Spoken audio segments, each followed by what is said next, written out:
Magandang araw mga kabs. At ito, magluluto ako ng sinampalukang kambing mga kabs. At yan, napakuluan ko yan mga kabs sa lemongrass mga kabs at may luya. Kaya malambot na yung ating kambing mga kabs. Itong ating mga kailangan mga kabs, yung pinakuluan ko na rin na bunga ng sampalok mga kabs. Yan ang ating gagamitin sa ating sinampalukang kambing mga kabs.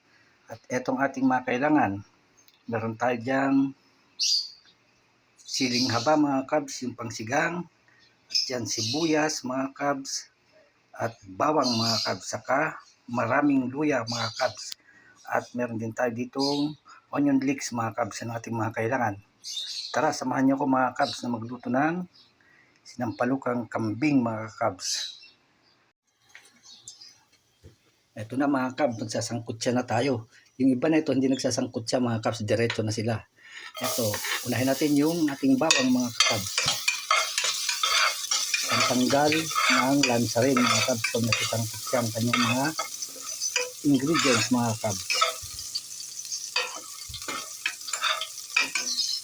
Then sunod natin ang ating sibuyas mga kabs.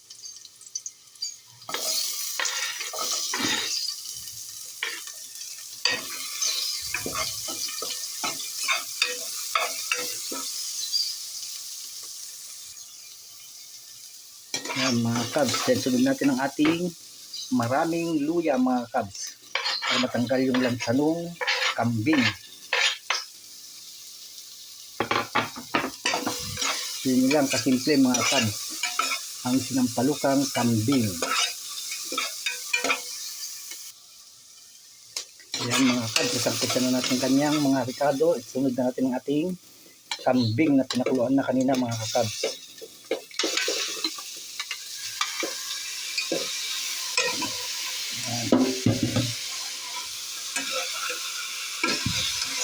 Sasangkot siya lang natin saglit mga kabs. Then maglalagay na tayo ng kanyang sabaw. Then maglalagay din ako ng paminta mga kabs, yung ground black pepper mga kabs, para lalong mabango ang ating sinampalukang kambing mga kabs. Yan. At isunod na natin mga kabs ang kanyang pinakasabaw mga kabs. At palalambutin pa siya natin.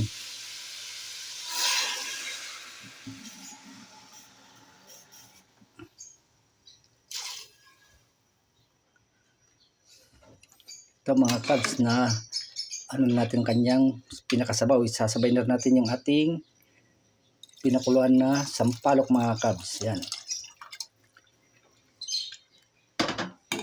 Then takpan natin para kumulo mga kakabs.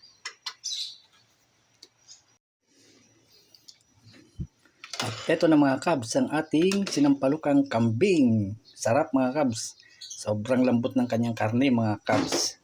Naglagay na ako dyan mga kabs ng siling haba, yung pangsigang, saka yung onion leeks mga kabs nilagay ko na. Then maglalagay din ako ng kanyang dahon mga kabs ng onion leeks din para lalong masarap ang ating sinampalukang kambing mga kakabs. At ito na mga kabs, luto ng ating sinampalukang kambing mga kabs. Ayan, kain na tayo mga kabs. Maraming salamat sa inyo.